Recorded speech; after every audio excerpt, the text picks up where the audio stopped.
को आज बहुत शॉर्ट नोटिस पे बुलाया है। 2019 के बाद यहाँ एक बहुत वरिंग पैटर्न इमर्ज हो रहा है। जब भी पीडीपी जब भी यहाँ पीडीपी प्रोटेस्ट करना चाहती है, पीसफुल प्रोटेस्ट कैरी आउट करना चाहती है, वो अगस्त 2019 के डिसीजन, यूनिलैटरल डिसीजन, जब आर्टिकल 370 एब्रोगेट हुआ, या आज जो फलस्तीन में चल रहा है, जो वहां के इतने सारे लोगों को कलेक्टिवली पनिश किया जा रहा है at the hands of Israel, जब भी पीडीपी ने पीसफुली प्रोटेस्ट तक करना चाहा तो उनको ये करने नहीं दिया जाता है। कल शाम से हमारे जनरल सेक्रेटरीज जो हैं, गुलाम नबी लोन हंजूरा साहब हो या महबूब बेग साहब हो, हमारे जोनल प्रेसिडेंट, डिस्ट्रिक्ट प्रेसिडेंट, यहाँ तक कि पीडीपी के जो डीडीसी मेंबर्स भी हैं, उन सबको हाउस अरेस्ट में रख दिया है। किन्हीं को हाउस अरेस्ट में रखा है, बहुत सारे लोगों को पुलिस स्टेशन में इलीगली डिटेन कर दिया गया है। तो 2019 से एक बहुत वरिंग पैटर्न इमर्ज हो रहा है, जहां हम देखते हैं पहले तो पीडीपी को तोड़ा गया। महबूबा जी ने जो इतने खून पसीने से एक जमात बनाई, उसमें एक स्प्लिट ऑर्केस्ट्रेट किया गया at the behest of Delhi. और उसके बाद अब जो लोग यहाँ बचे भी हैं, जो हमारी अभी भी जमात इतनी एक्टिव है, जब भी हम कोई पॉलिटिकल एक्टिविटी करने की कोशिश करते हैं ना पीसफुल मैनर, हम पीसफुली प्रोटेस्ट करना चाहते थे। आप लोग 3 दिन पहले यहाँ खुद आए और आपने खुद देखा कि महबूबा जी जब पैलेस्टाइन के लिए प्रोटेस्ट करना चाहती थी, उनको ऑलमोस्ट मैन हैंडल किया गया सिक्योरिटी ऑफिसर्स ने। They did not allow her to protest peacefully. So I want to ask that why is the local administration here consistently since 2019 cracking down on PDP?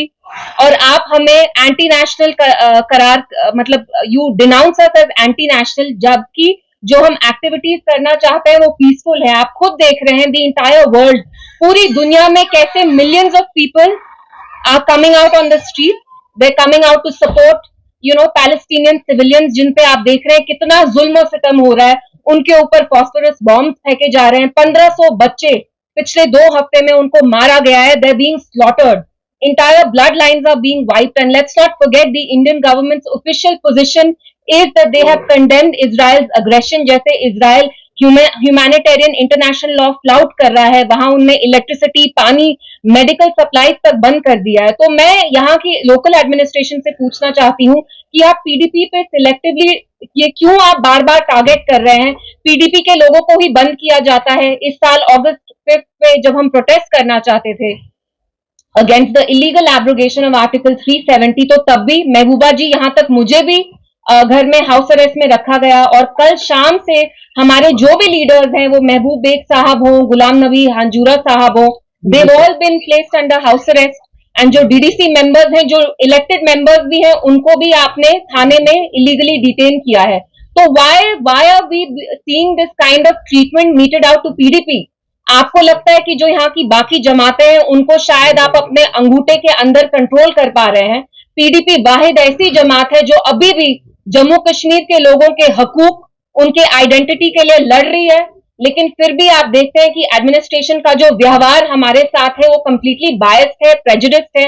जो बाकी parties यहाँ मुख्तलिफ होती हैं, जब वो प्रोटेस्ट करना चाहती हैं, खैर प्रोटेस्ट तो कोई यहाँ करता नहीं है, लेकिन उनकी जो भी पॉलिटिकल एक्टिविटीज होती है उनको फुल फ्रीडम दिया जाता है, क्योंकि इन अ वे इनकी कोई अंडरस्टैंडिंग है शायद दिल्ली में। तो why is there such a brutal, a vicious crack down on People's Democratic Party?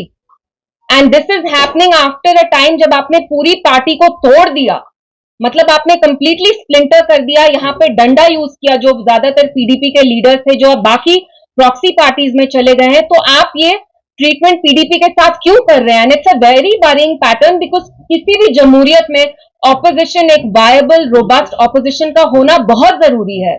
And another worrying pattern that is emerging is की जो इंडियन फॉरेन पॉलिसी का जो रुख था, we were always for the creation of an independent sovereign Palestinian state where the people of Palestine would live with dignity.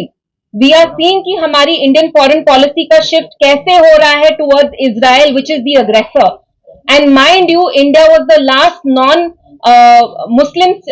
last non-Muslim state to accept Israel, to recognize Israel as the state, and it was one of the first non-Muslim, non-Arab states to recognize PLO, which was the Palestinian Liberation Organization.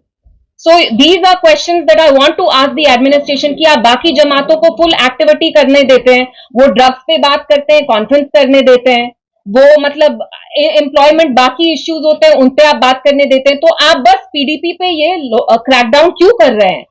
हमारे लोगों को, हमारे leaders को, हमारे workers को anti national क्यों आप denigrate करते हैं? Denounce, why are you denouncing us as anti national?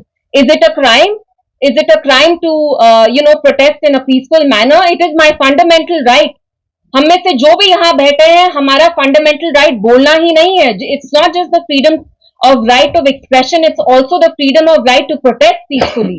It's a safety valve for a democracy. और आपने खुद, आप जानते हैं, आप वाकिफ हैं कि जम्मू कश्मीर के लोग हमेशा पैलेस्टीनियंस के पीछे खड़े रहे हैं. They identify with the cause of Palestinians. So I just wanted to talk about this. And मेरी आपसे गुजारिश है कि आज भी जो हम प्रेस कॉन्फ्रेंस कर रहे हैं, let's just keep it to whatever happened पिछले 24 आवर्स में. जैसे हमने देखा है कि पीडीपी लीडर्स को कैसे हाउस अरेस्ट और थानों में रखा गया है.